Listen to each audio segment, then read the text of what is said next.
Suddenly you feel the lotus hand of Guru touching your heart.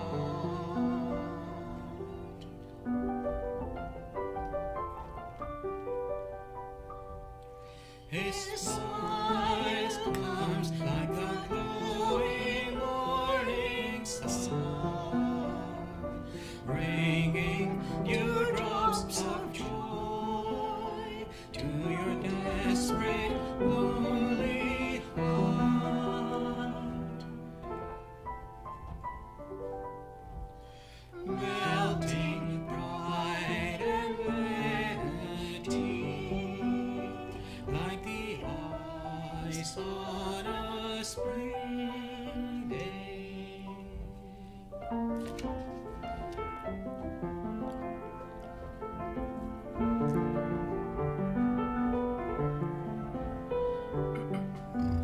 I adore his goodness, like the falling of pure snow.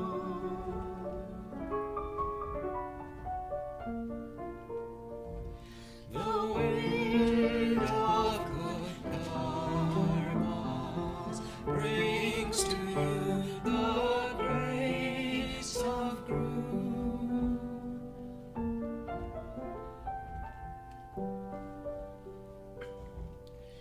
Everywhere you walk, the help of Guru will follow. The barren desert will bloom in a rainbow of wonderful flowers.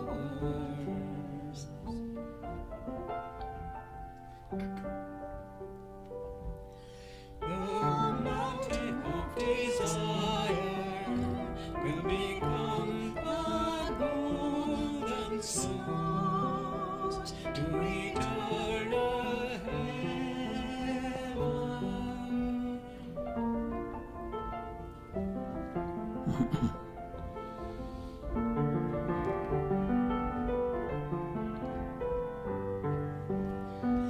I adore his goodness, like the falling of pure snow.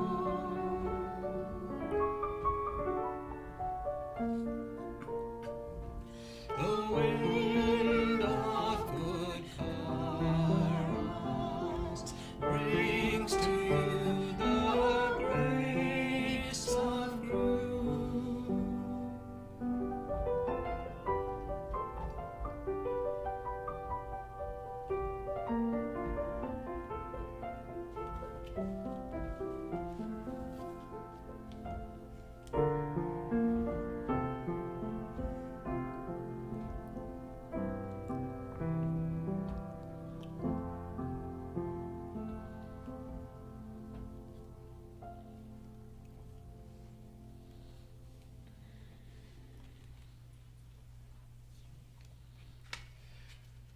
We are recording from the ashram of our revered Guru, Pujya Atman Sri Swami Jyotirmayananda in Miami, Florida. Today is June the 24th, 2020, Wednesday evening, and tonight Swamiji will be lecturing on the Yoga Vasistha. This is series 2018, class number 250. And now, Pujya Atman Sri Swami Jyotirmayananda. Om Brahmanandam Param Sukhadam Kevalam Jnana Murtim Dvandvatitam Gagana Sadrisham Tattvamasyaadi Lakshyam Ekam Nityam Vimalamachalam Sarvadhi Sakshi Bhutam Bhavatitam Trigunarahitam Sadgurum Tam Namami. Om. Adoration to Sadguru, who is Brahman, the giver of supreme bliss, embodiment of pure consciousness, one without a second, vast as the ether, infinite, eternal, beyond the three gunas and their modifications, the supreme preceptor, Yoga Vasistha Upsham Prakarana.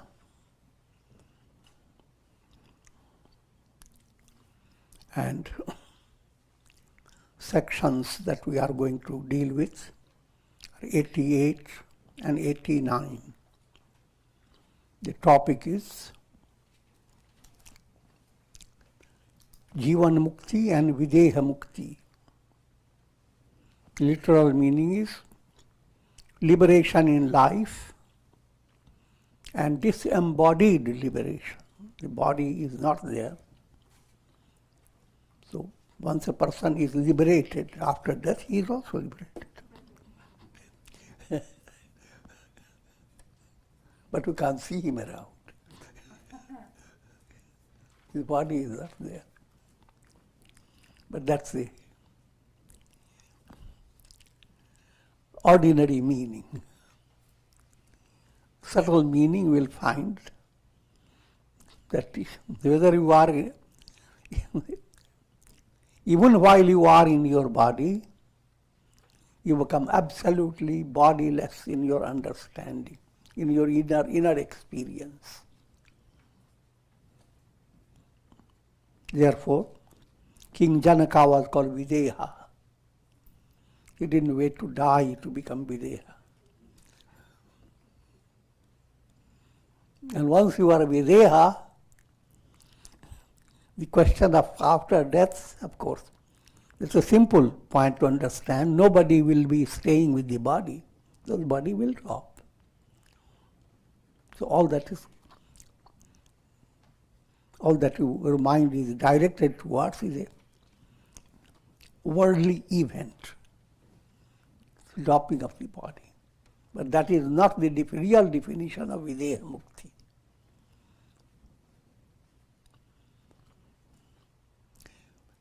Sage Vasistha continued, O Rama, having attained Videha Mukti, Sage Vasistha became calm like an ocean. See, even in this description, he doesn't say having attained Videha Mukti, now he is finished. Something goes on still. Became calm like an ocean without waves. That is, internal state of experience is being presented to you. Outer experience, if his hair is turning grey, it will become greyer. Joking.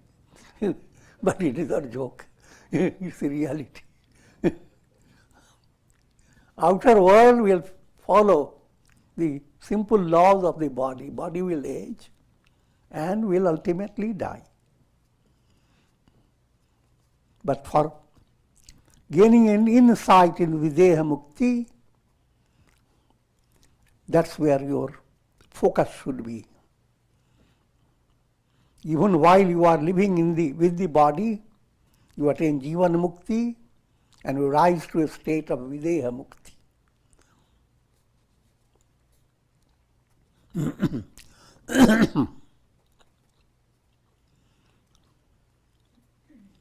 He left his body of flesh and blood aside to wither like a dead lotus.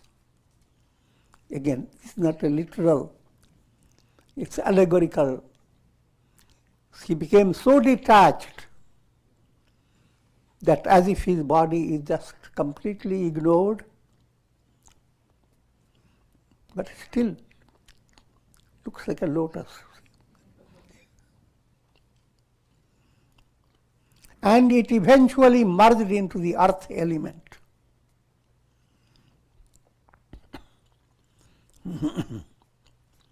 Through this allegorical episode, you are being given the picture of Laya Chintan.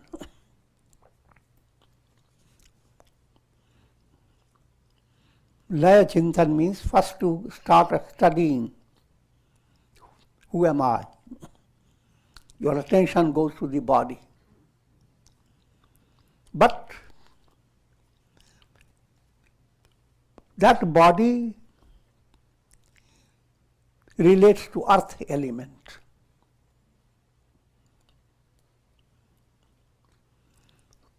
and you let go the body, dissolve in earth element.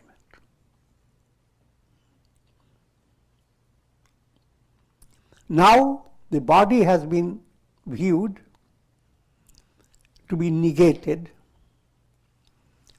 What gives vitality to the body? Pranas. Pranas, if you study the evolution of all the elements from Brahman,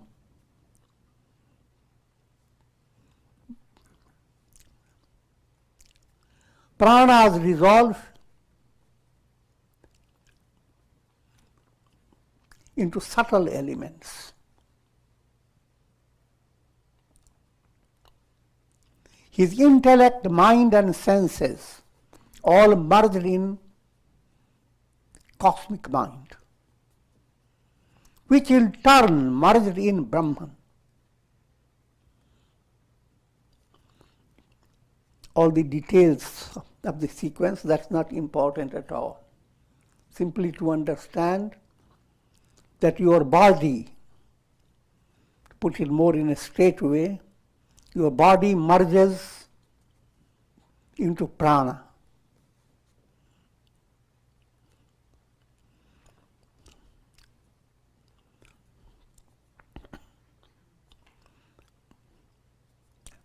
Prana in its, here prana is only that aspect of vitality that keeps your body alive.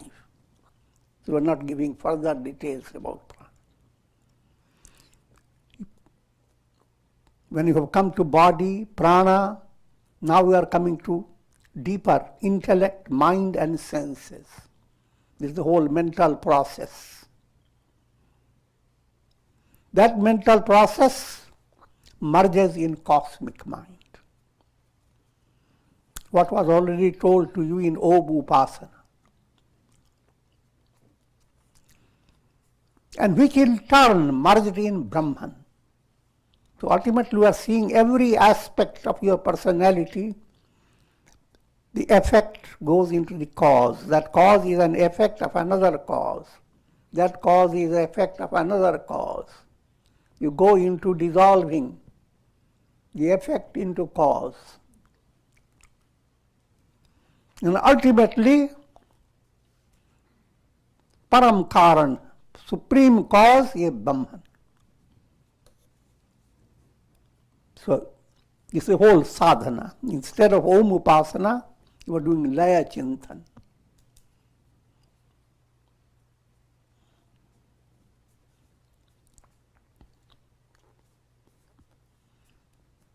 Thus he became liberated from the world process. This very world, which appears as a reality for the ignorant, was perceived by sage Vithavya as a mental projection.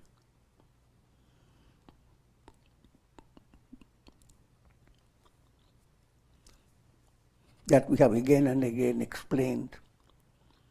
World experience from beginning to end, from the state of bondage to the state of release, is seen in and through your chitta.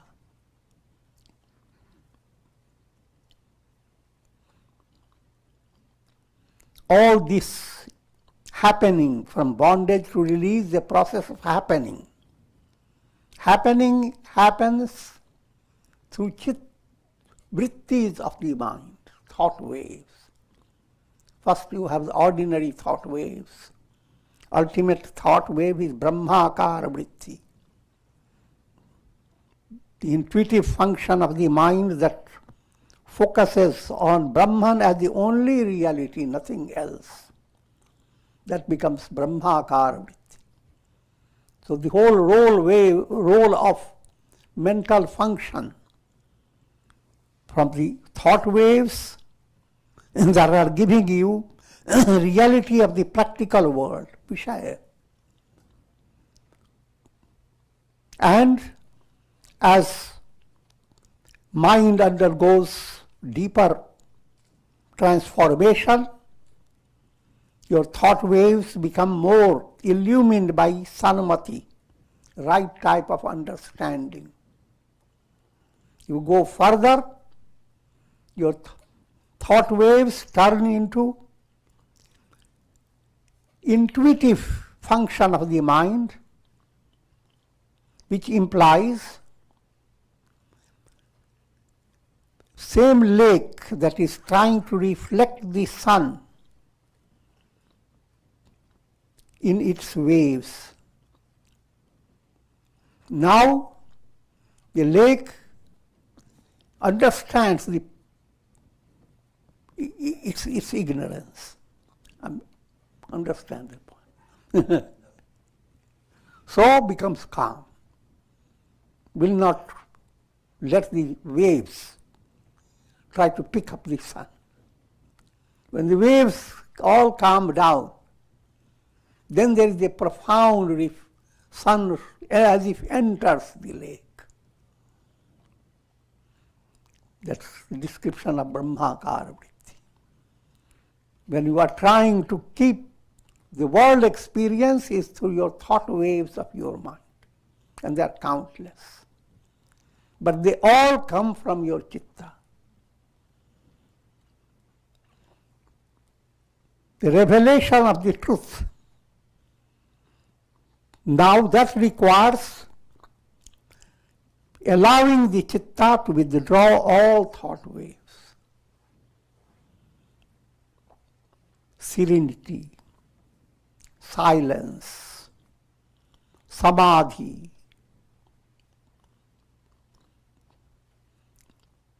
absolute calm.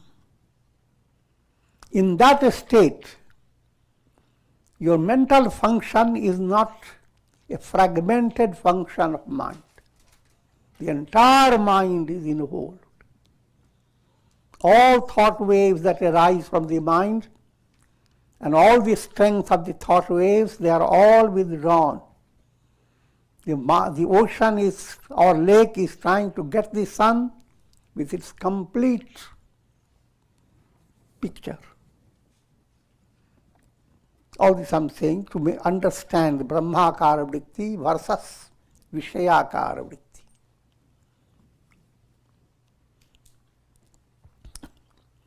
Let me give you a simpler illustration.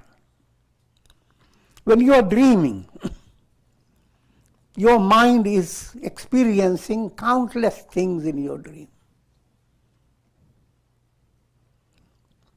When you come to understand that it is a dream, not a reality. Now the same mind comes to discover that all that it is experiencing through these countless thought waves is illusion.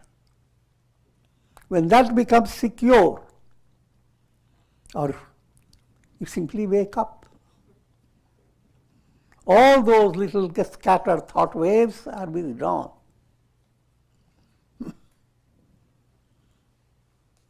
You didn't lose anything.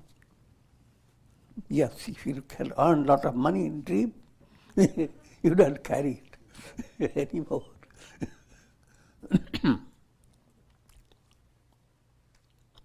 This very world, which appears as a reality for the ignorant, was perceived by Sage Vasistha as a mental projection.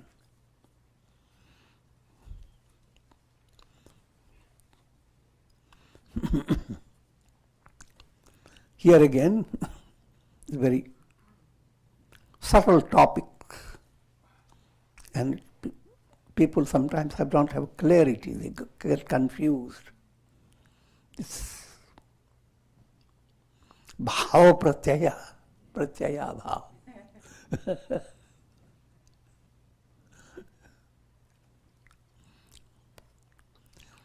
Bhava pratyaya illustration while you are dreaming.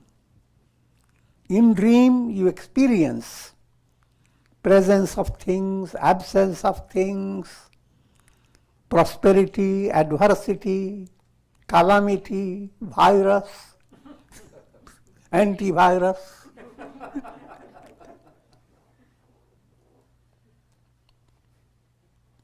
But all your dream experience is kind of a projection on a screen. And your screen in that context is what you are on your bed. Nothing of that is real.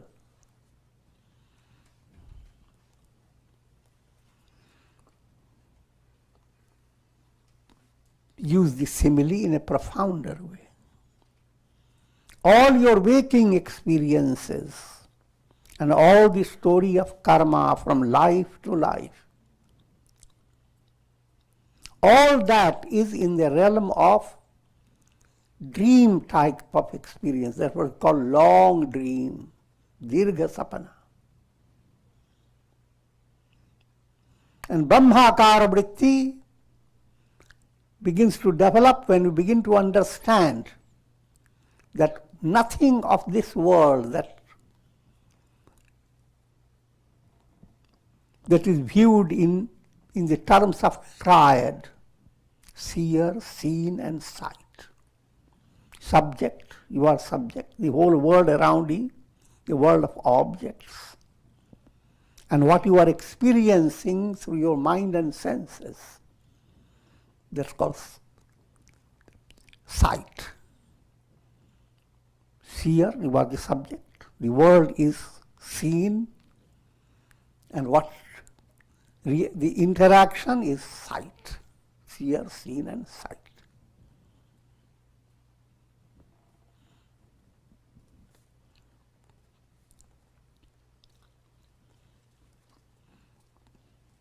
So as long as your experience is trapped in these three, it is the example of bhava pratyaya. Projection continues, you are not free of it. That's what means bhava pratyaya. Bhava is present. Pratyaya, projection. Pratyaya bhava, projection no longer exists. Projection, pratyaya plus abhav. Absence, pratyaya becomes absent. Projection is negated.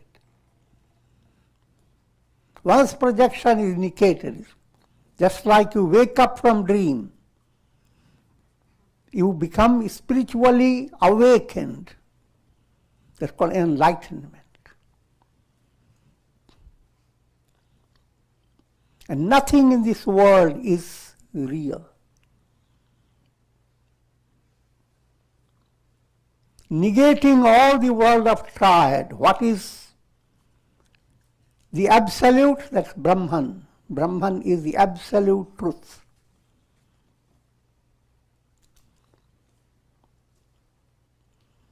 Reflect upon the manner in which the sage attained spiritual wisdom.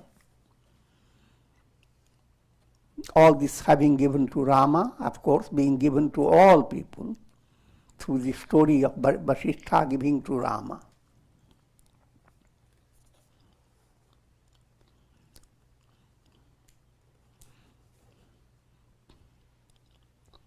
Now Vasistha tells Rama,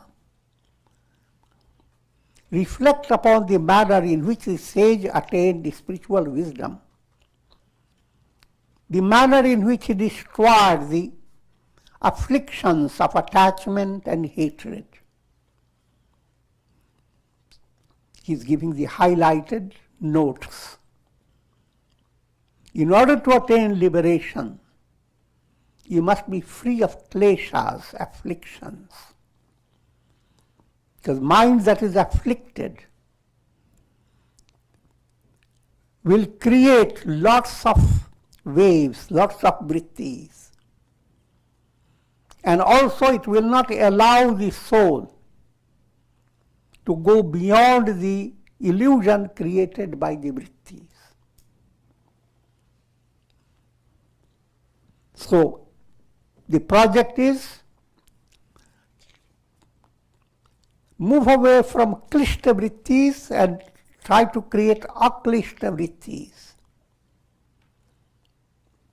To give you again, ignorance, egoism, attachment, hatred, fear of death. Based on these 5 aspects, all the impressions that you gather, they are called klishta samskaras, impressions of the kleshas. Out of the klishta samskaras, vrittis arise. And out of the vrittis, your practical functions of the mind. Your desires take their shape. Your projects take their shape. You put your ducks together and conduct yourself accordingly.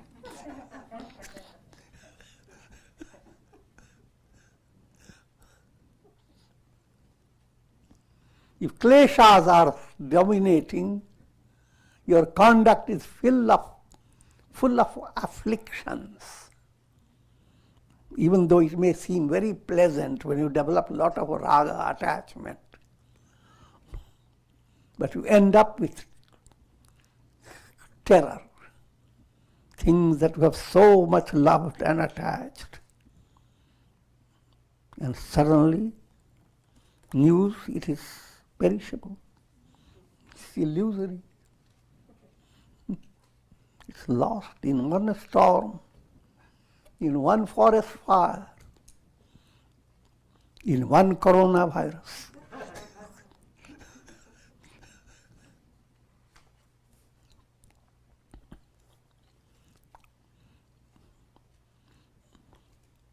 So when we say aklishta samskaras, try to understand now.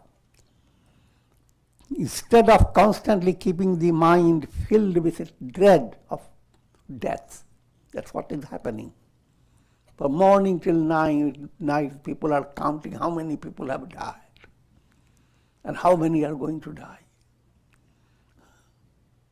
All that you should, I'm not talking about, I'm talking totally different levels, do not misunderstand. All that is being done in news, etc., that's perfectly normal and commendable, practical.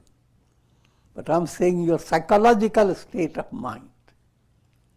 Psychological state of mind is constantly filling with fear. Everybody you see, you are afraid. Start sneezing and you become afraid.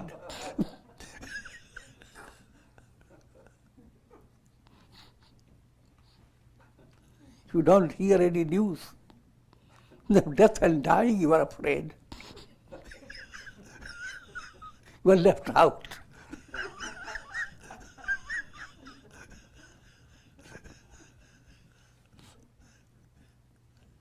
So that's called building up klishta samskaras.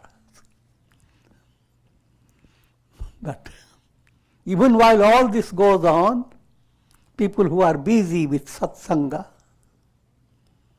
and busy with their doing their duties in daily life with a Godward vision, they are promoting virtuous qualities in their personality. Instead of fear, fearlessness.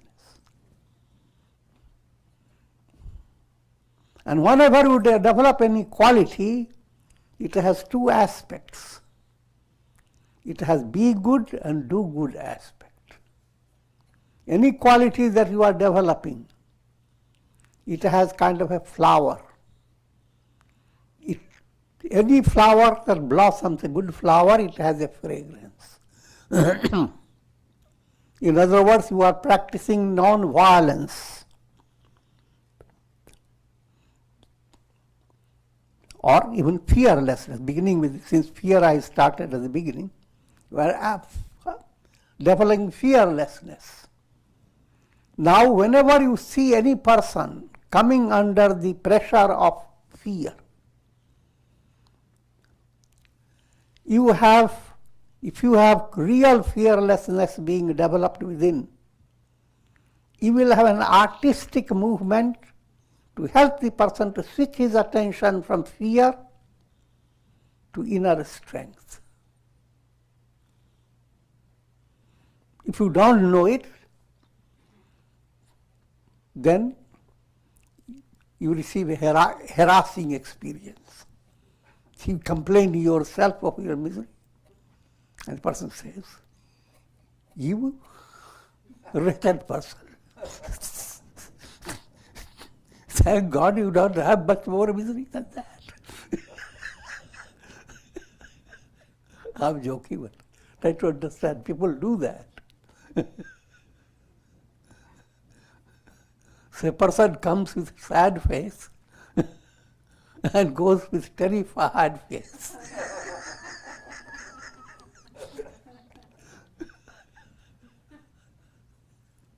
And you consider it a great counselor.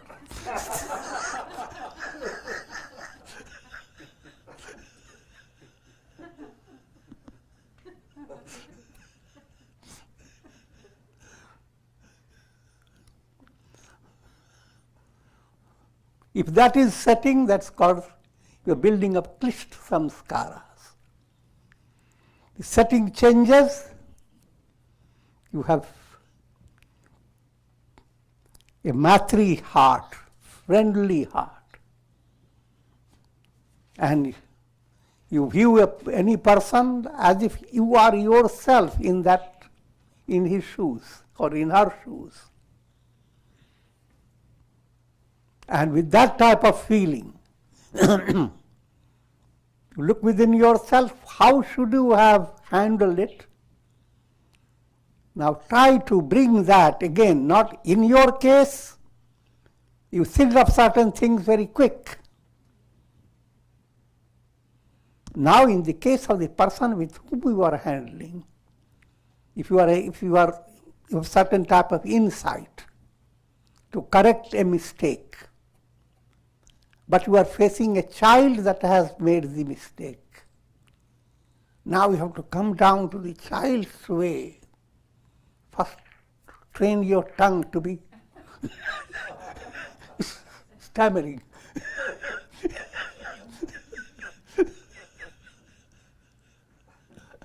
I'm giving very detailed understanding. No matter how much good advice you have to give, that also requires art. Otherwise, say, "Oh, I don't care how he felt, but that's the right way to do it."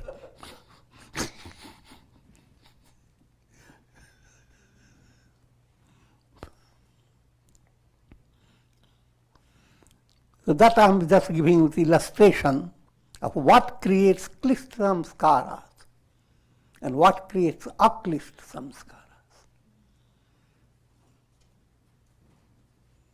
Same setup of things present both opportunities.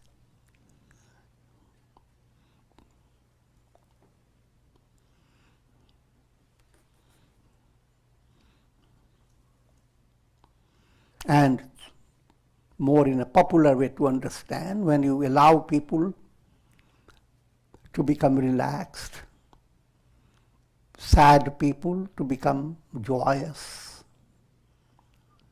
people who are feeling weak, lack of confidence, you inspire them to have confidence. Even if you bring a little smile, a little relaxation in the face, a little touch of insight in one's brain, all these are acts that will give you aklishta samskaras.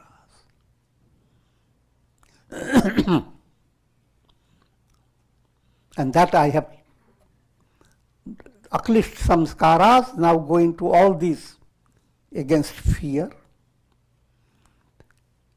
Aklisht samskara, if you are going into dvesha, always hating, and in all your talks you bring out the people whom you hate. And 1 hour of your feast is filled with gossips, each one gossiping as whom you hated. You are building up, you are giving satsanga for promotion of Krishna samskaras.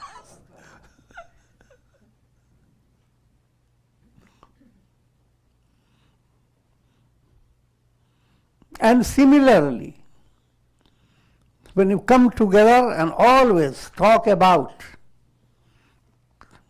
all your relatives whom you view them as cute, and now start bringing out your pictures. Look, this one was 1 year old, look how it looks. 2 year old, look. 1 tooth came out, look.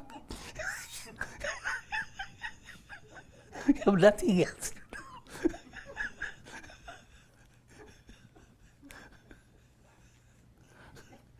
Short version is okay, but just spending hours and hours, nothing but moha-based happiness. Then you are intensifying raga, attachment. There's klishta samskaras. Same thing when you are studying satsanga, etc., and you learn the power of being detached and how negative things calm down when you are handling them with detachment. And you begin to understand the glory of detachment. Then you are developing aklishta samskara. Understand the difference in klishta samskara, aklishta samskara. That samskaras that give you vairagya. And similarly, samskaras that inflate your ego. Those samskaras are klishta samskaras. Samskaras you create that calms, humbles your ego. Same good things you have done. And when people praise you, internally you look, thank God that you allowed me to do good things. So, with every praise, you are becoming humbler. You are creating aklishta samskara. But with every praise, you become more full of vanity. Then you are creating klishta samskaras. Understand? Spiritual progress is reading in 4 pages, you can read the whole thing from bondage to release.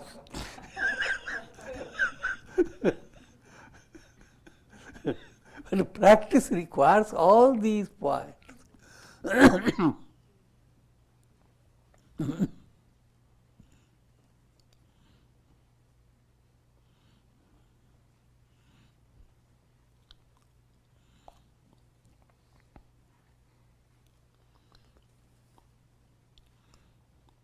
So I have explained about klishta, aklishta. Now he practiced listening, reflection and meditation relating to the divine self. Shravan, Manan, Nididhyasan, Sakshatkar, 4 stages of sadhana movement called Shravan Chatushtaya, beginning with listening.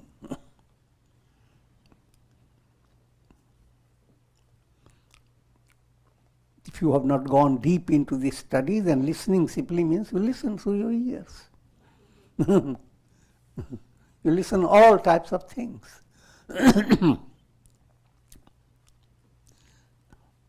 But listening requires keeping your mind calm, not pressured by your prejudices. If you come to satsanga and you are listening, but holding on to your prejudiced view of things. And if you don't like what you are being told, your ears are listening. You may even repeat them what you listened, but you didn't listen.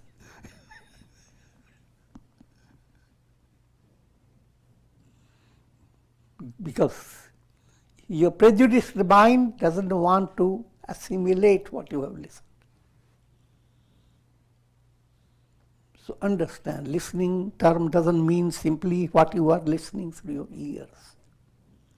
And even if you are listening, it is not listening. Listening means with open mind, you are really trying to understand what a person is saying.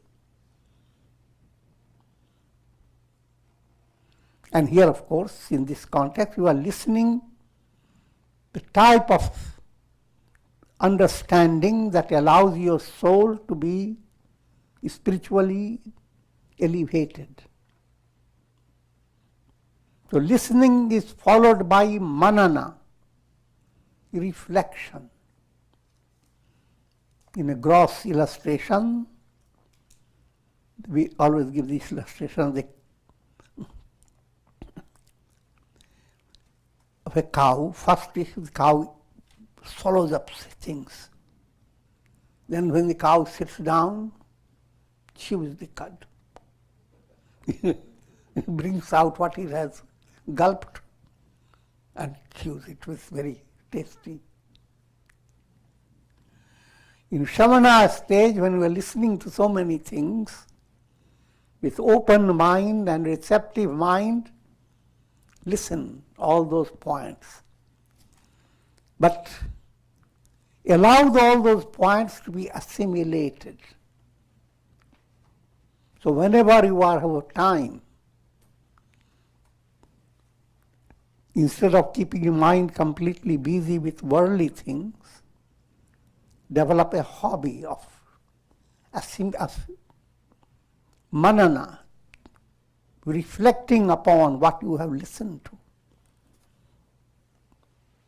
until there is complete clarity about what you have listened to.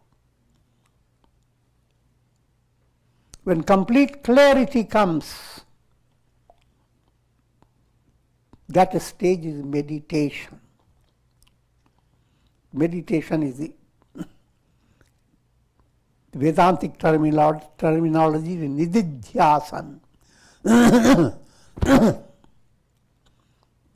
Mind's attention becomes very spiritually profound.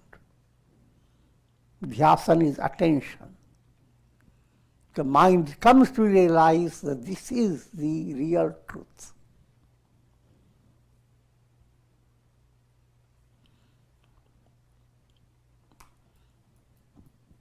And just like you have taken food, you have chewed the cud, and you have assimilated it. Now, you come out with all the strength.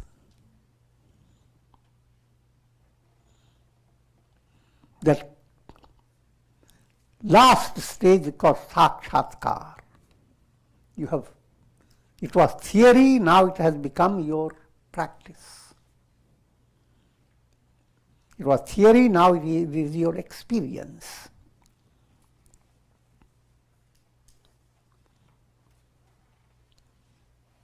So Shavana, Manana, Nididhyasana end up with Jivan Mukti.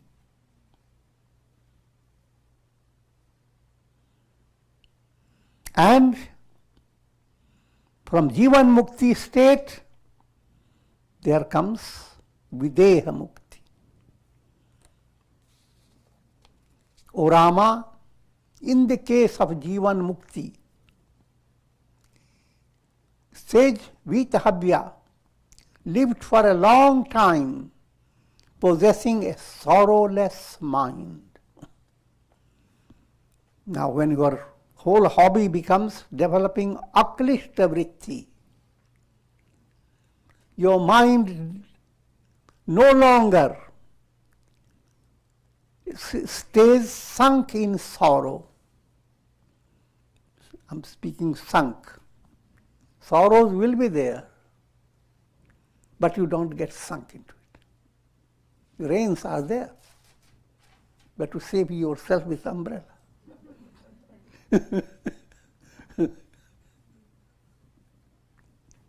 All dirty things are there on the earth. You save yourself by your sandals.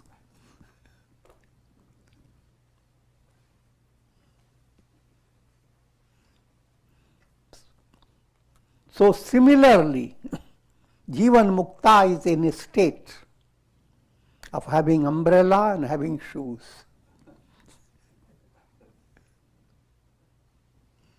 So in spite of all the things that go on in the world, he remains sorrowless. The rain of sorrow goes on everywhere, but is untouched by the rain. Though living in the world, he was unaffected by the currents of raga and dvesha.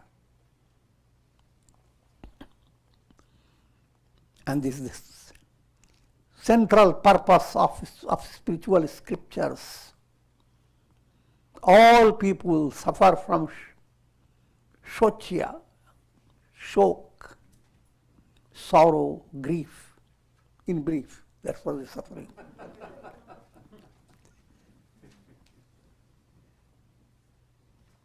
Grief. And end of grief. That's the goal. From shok to ashok.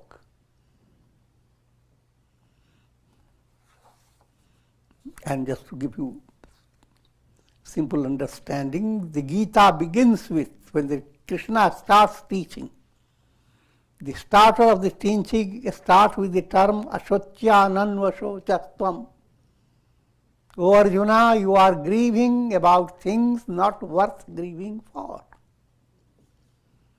Go through 18 chapters, and in 18th chapter, the ending, Ma Shucha, do not grieve.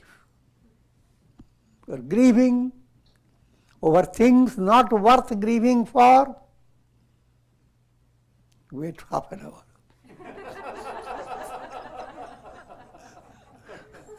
Listen to all teachings. Ma Shucha. That's the conclusion. Don't grieve.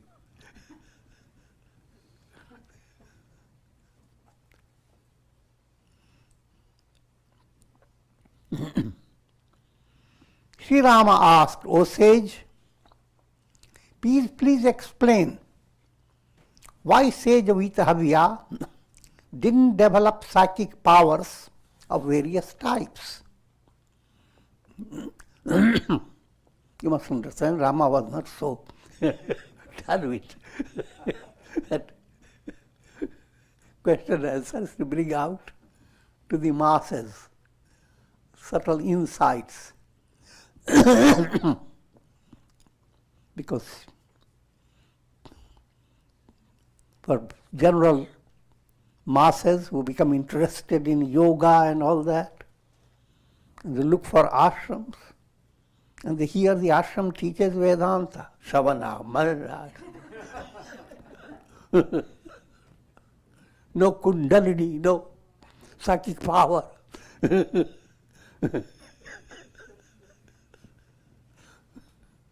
No siddhis. So let's find that type of ashram.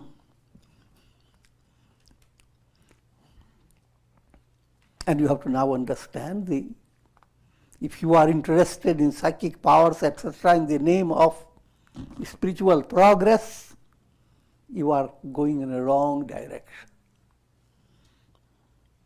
Because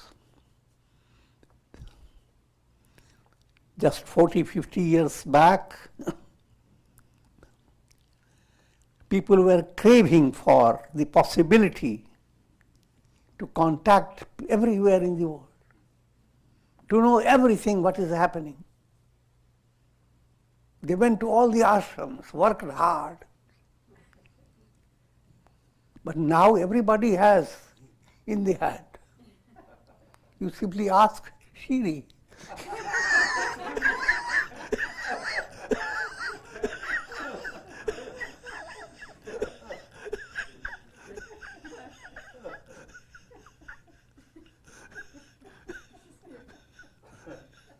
All things are at your fingertips. We have so many siddhis that people couldn't have imagined. And they worked hard to get them. Years of work. But where are you? Still you are under virus problem.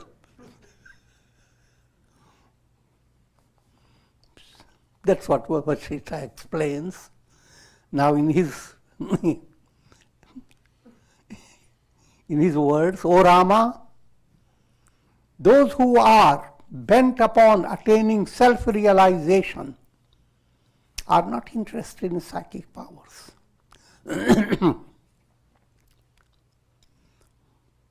Compared to the glory of liberation, these powers are transient and insignificant. Birds fly through the air. See, yogis have to work very hard to have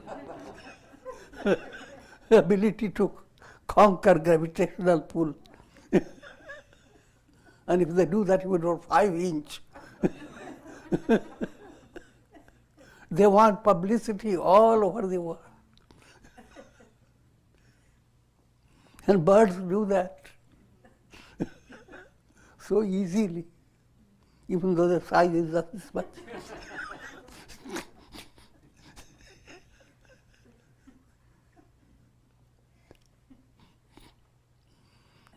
And fishes live in the water. But in spite of these siddhis, they are immersed in the world of misery. And those who develop these powers without the vision of enlightenment, you are developing certain powers and for spiritual progress in line with your spiritual movement. There will be always a special abilities, special powers. As I have already explained, if you have ahimsa in your heart, you will change the people around you. Who are crude, they become wonderful. Your siddhis work miracles. Those siddhis are totally different. Sages possess siddhis, but those siddhis are not like this concept of technical powers.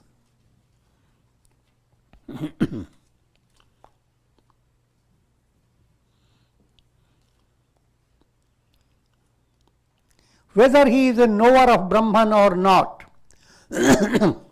anyone can develop siddhis by taking a course through the practice of concentration, meditation and samadhi.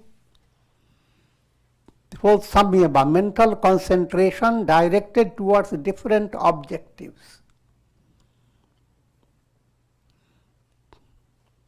You must understand, you don't have to go through a complete serious practice of concentration, meditation, samadhi. In every success, in business, in study, in whatever area you do, 3 things get involved. Mind has to be focused. Focused state must continue. That becomes first dharana, focusing, maintaining the focus, meditation, and then comes what you want to gain. And your effort becomes relaxed. That compares with samadhi.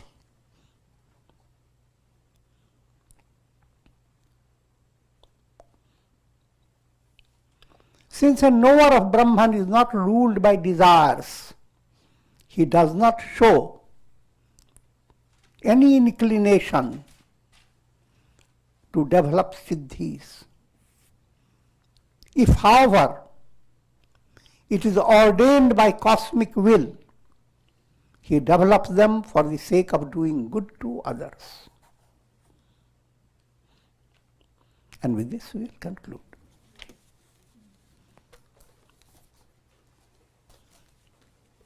No longer ordinary siddhis. Attain param siddhi. And that's called liberation. Om. Prayer for the shower of divine grace, Karunamaya Ras of God, to ease the burden of this terror created by virus that has produced a lot of klishta-vrittis. And may a miracle of grace occur. Sabko sanmati de Bhagavan. May the glorious goal must shine before the eyes of people. And let the whole humanity's progress, inspired by the goal of being free from mortality virus and attain immortality. Om Trayambakam Yajamahe Sugandhim Pushti Vardhanam Urvarukmuva Bandhanan Mrityor Mukshiyamamritat. Om Sarve Bhavantu Sukhina Sarve Santu Niramaya Sarve Bhadrani Pashyantu Ma Kashchid Dukha Bhag Bhavet. Om Shanti Shanti Shanti. Hari Om Tat Sat.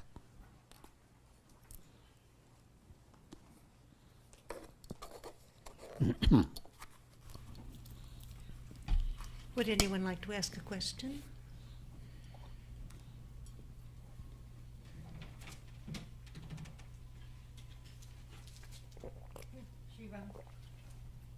Ram Gurudev.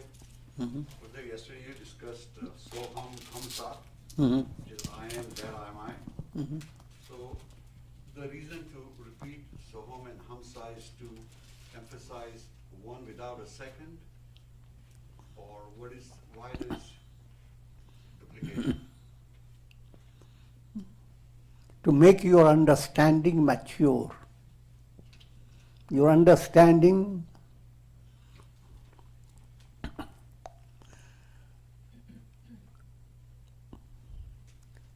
the I in me is Brahman. That's first stage. Repeating it the other way, Brahman is the I. I in me is Brahman, the Brahman there is in me. Now I've completed the picture. It's not a double trouble. It's a double affirmation.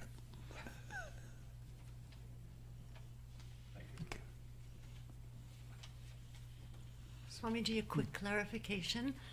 In Vedantic philosophy, are plants considered jivas as much as animals and human beings? Yes, yes.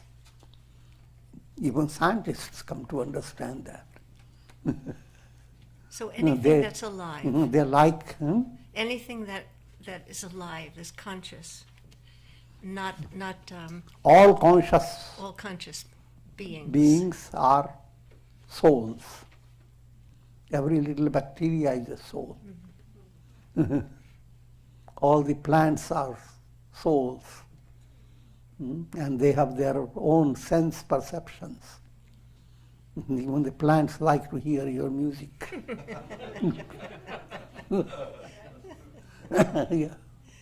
They become more nourished.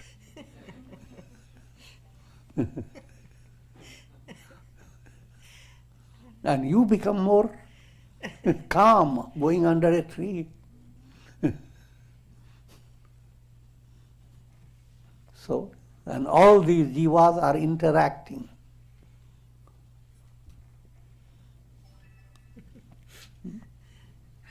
Thank you.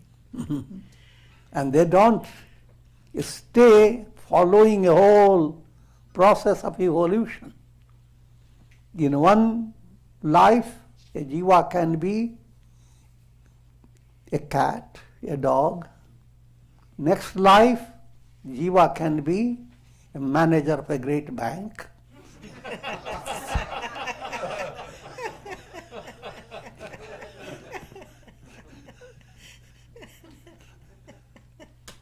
And so forth.